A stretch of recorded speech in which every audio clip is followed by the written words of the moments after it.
بسم اللہ الرحمن الرحیم۔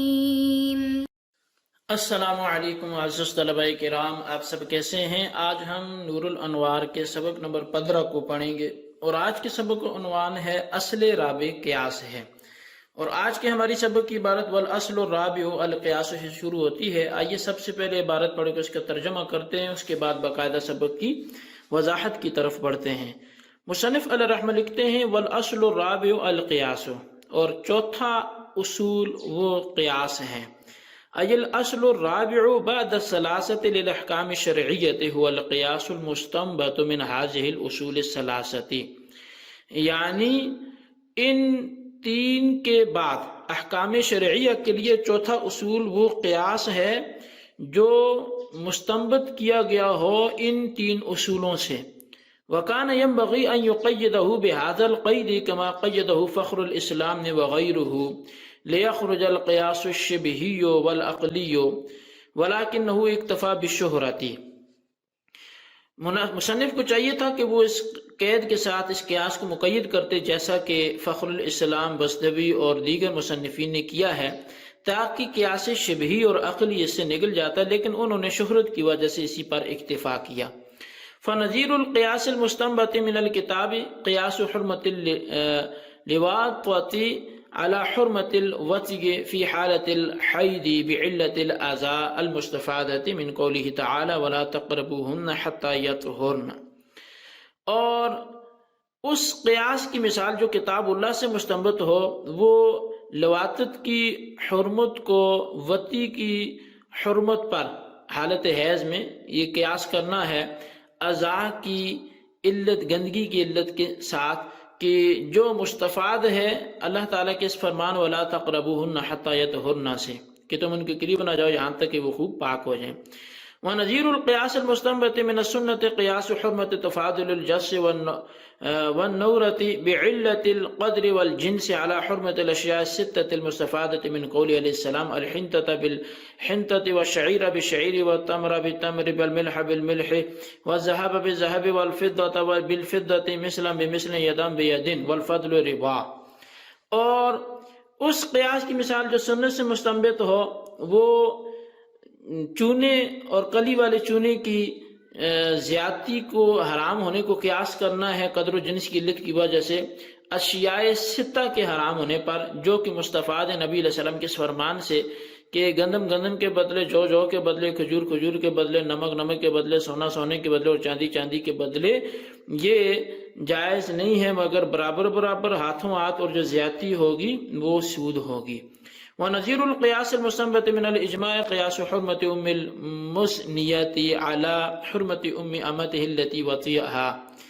اور اس قیاس کی مثال جو مستنبط ہے اجماع سے،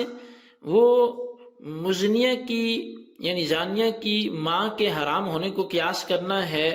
اپنی اس لونڈی کی ماں کے حرمت پر کہ جس سے وطی کی ہو۔ المستفادۃ من الاجماع بعلت الجزئیت والبعضیت، جو کہ مستفاد ہوتے اجماع سے جزئیت اور بعضیت کی علت کی وجہ سے۔ جی طلبہ کرام، یہ ہمارے آج کے سبق کی عبارت تھی۔ اب آئیے اس کی وضاحت کی طرف بڑھتے ہیں۔ صاحب کتاب مولا جیون علیہ الرحمہ نے فرمایا کہ مذکورہ تینوں دلیلوں کے بعد احکام شرعیہ کی چوتھی دلیل وہ قیاس ہے جو مذکورہ تینوں دلیلوں سے ماخوذ اور مستنبط ہو۔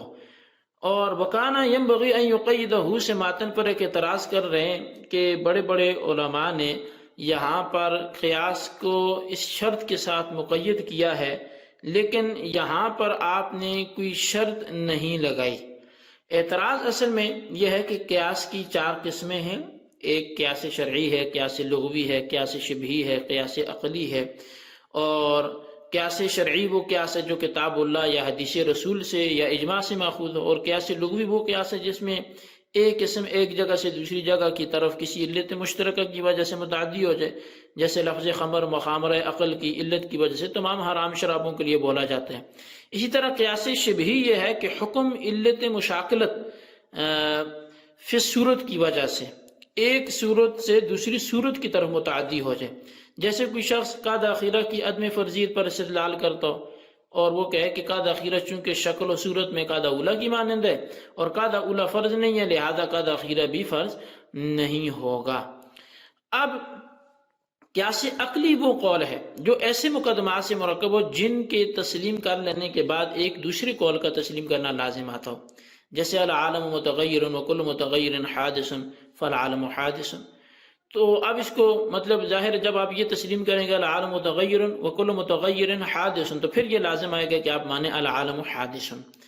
تو بس جب قیاس کی 4 قسمیں اور یہاں صرف ایک قسم یعنی قیاس شرعی مراد ہے، تو قیاس کی باقی تینوں قسموں کو قیاس شرعی کی تعریف سے خارج کرنے کے لیے متن میں القیاس کو المستنبط من حاذی الاصول الثلاثہ کی قید سے مقید کرنا چاہیے تھا،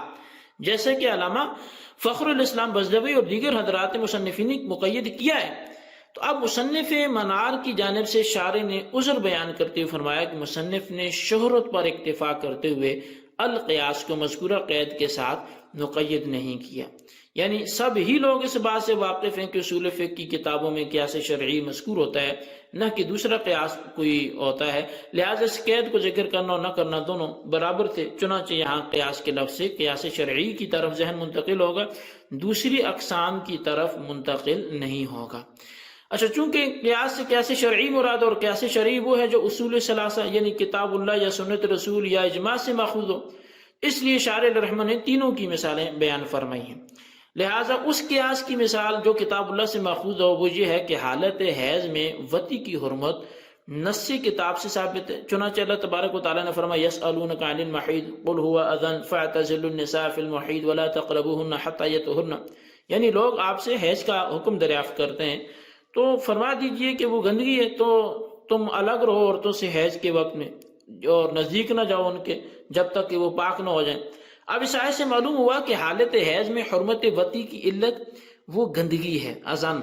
اور یہ علت لواطت میں بھی موجود ہے، کیونکہ محل لواطت یعنی وہ دبر پخانہ اور نجاست غلیظہ ہے۔ جب لواطت اور حالت حیض میں وطی دونوں علت اعضاء یعنی گندگی میں شریک ہیں، تو حالت حیض میں وطی کی حرمت پر لواطت کی حرمت کو قیاس کیا گیا، یعنی کہ حالت حیض میں وطی کی حرمت نص کتاب سے ثابت ہے اور لواطت کی حرمت قیاس سے ثابت ہوئی۔ اب یہاں پر وہ دوسرا قیاس کہ جو مستنبط ہو حدیث رسول سے، سنت رسول سے، تو اس کی مثال یہ ہے کہ حدیث سے 6 چیزوں کی بے میں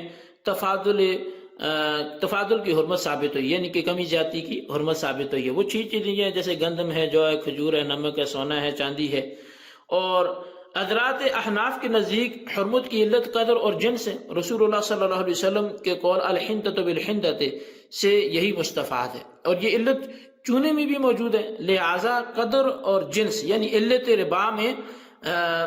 شرکت کی وجہ سے جس اور نورا کی بے میں تفاضل کی حرمت کو مذکورہ 6 چیزوں کی حرمت پر قیاس کیا گیا ہے۔ حاصل یہ کہ مذکورہ 6 چیزوں میں تفاضل کی حرمت تو حدیث سے ثابت ہے، اور جس اور نورا میں جو تفاضل کی حرمت ہے وہ اس حدیث پر قیاس کر کے ثابت کی گئی ہے۔ اور تیسری جو قیاس ہے اس کو مثال مصنف علیہ الرحمہ نے وہ یہاں سے بیان فرمایا کہ موطوعہ باندی کی ماں کا واطی پر حرام ہونا یہ اجماع سے ثابت ہے، اور حرمت کی علت جزئیت اور بعضیت ہے، یعنی وطی کے نتیجے میں جو بچہ پیدا ہوگا وہ چونکہ واطی اور موطوعہ دونوں کا جز ہے، اس لیے اس بچہ کے واسطے سے واطی اور موطوعہ کے درمیان بھی جزئیت اور اتحاد پیدا ہو جائے گا، تو لہٰذا یہ موطوعہ واطی کا جز ہوگی اور واطی موطوعہ کا جز ہوگا، اور اس جزئیت اور اتحاد کی وجہ سے واطی کے اصول اور فروع موطوعہ پر اور موطوعہ کے اصول اور فروع واطی پر حرام ہو جائیں گے، کیونکہ انسان اپنے جز پر حرام ہوتا ہے۔ تو موطوعہ باندی کی ماں واطی پر جزئیت اور بعضیت کی علت کی وجہ سے حرام ہے، اور یہ علت چونکہ مزنیہ کی ماں بھی پائی جاتی ہے، اس لیے کہ جو زانیہ ہے اس کی ماں بھی موطوعہ باندی کی ماں کی حرمت پر قیاس کرتے ہوئے زانی پر حرام ہوگی۔ حاصل یہ کہ موطوعہ باندی کی ماں کی حرمت اجماع سے ثابت ہے، اور زانیہ کی ماں کی حرمت زانی پر قیاس سے ثابت ہے، یعنی کہ جو جس لونڈی کی ساتھ وطی ہوئی تو اس کی ماں یہ حرام ہوگی اس وطی کرنے والے پر، تو یہ اجماع سے ثابت ہے۔ اب جس عورت کے ساتھ زنا ہوا تو اس کی ماں زانی پر حرام ہوگی، یہ اسی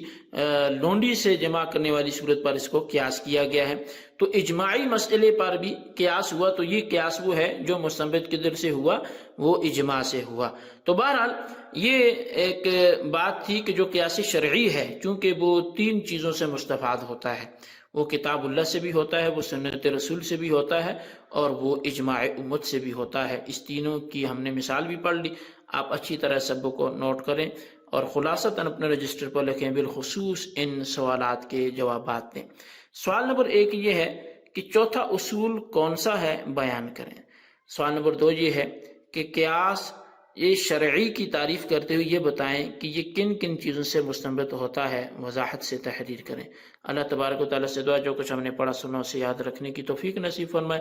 آمین بجاہ نبی الامین صلی اللہ علیہ وسلم۔